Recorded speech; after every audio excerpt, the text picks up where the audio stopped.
back to Radio Shack here with our episode 3 recap of Tales of the Teenage Mutant Ninja Turtles, Raph Thinks It Through.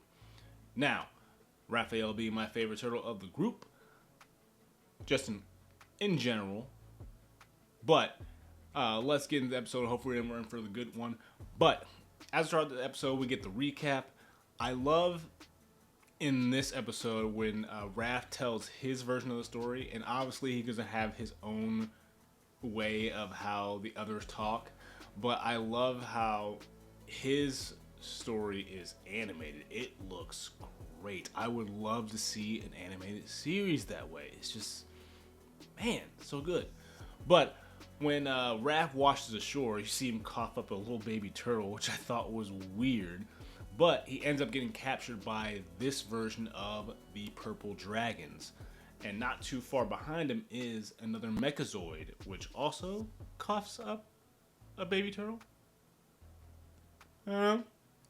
But I love when he gets captured by the Purple Dragons, and he's like, we've seen this clip before, but when he asks them, like, did you guys just tie me up with an extension cord?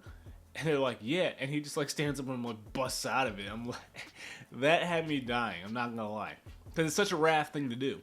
But with that being said, we also see that he has some bruised ribs, maybe bruised, broken, I don't know. Guys, can I just say this? And this is me being a big fan of Raphael. He's my favorite turtle.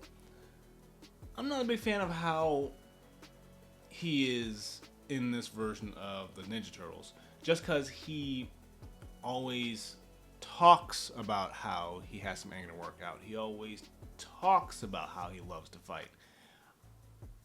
I want you to show me that. Don't tell me. It just doesn't come off as Raph to me.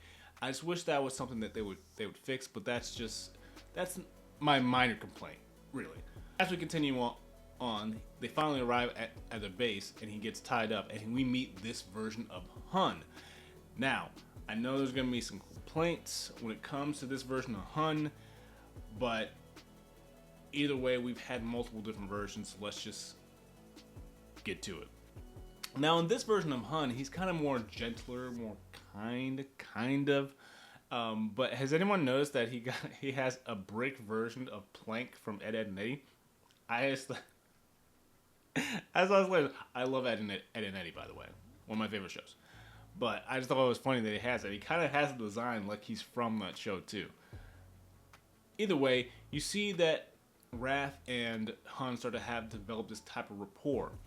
And you see this kind of bond and banter that they have. But, as you can see, when Angel shows up, she tries to tell Hun he needs to be more physical. He needs to be more tough because he's the biggest and the strongest, and that's what they need him to be.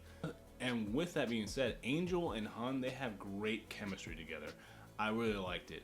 And with this, as Raph is, tied up and everything, he meets the Purple Dragon's leader, Kitsume. And we come to find out this version of the Purple Dragons are actually mutant traffickers who are actually selling mutants, which is crazy to bring up in this type of cartoon, which I think is alright. I'm maturing a little bit. Not only that, as with the previous two episodes, we see that Raph is trying to learn from his brothers, especially Mikey, who is obviously his favorite brother. And he's learning that he has to talk more through these situations and make jokes, make light of things in order to get that bond, as we are seeing with him and Hun, and that's how he gets out of the situation. We end up getting the Mechazoid that crashes through, which he tried to warn the Purple Dragons about, but he ends up getting through and ends up attacking some of the Purple Dragons, which I think is another flaw in the Mechazoids. But Raph can't leave them behind. He starts to fight them. He saves Hun. And then we get this nice battle between Hun, Raph, Angel, and the Mechazoid. And they actually end up destroying it. And with that being said, Raph ends up being let go because Angel likes that he actually saved Hun. So she lets him go free. But not only that, he ends up taking Angel's bike. And that's how we get Raph with a motorcycle. With all that being said, I love the action in this episode. It was kind of okay episode for me, especially as a Raph fan. feels kind of a little bit of a letdown, but it was okay. I love the action, and I love how we're continuing the lessons on that we learned from the previous 2 episodes. So, what did you guys think of the episode? Comment below, join the conversation, and as always, if you enjoy my thoughts, make sure you like, subscribe, and don't forget to hit that power. Don't forget to power the notification bell and turn you notified when I upload a video. And until my next video, I will see you later.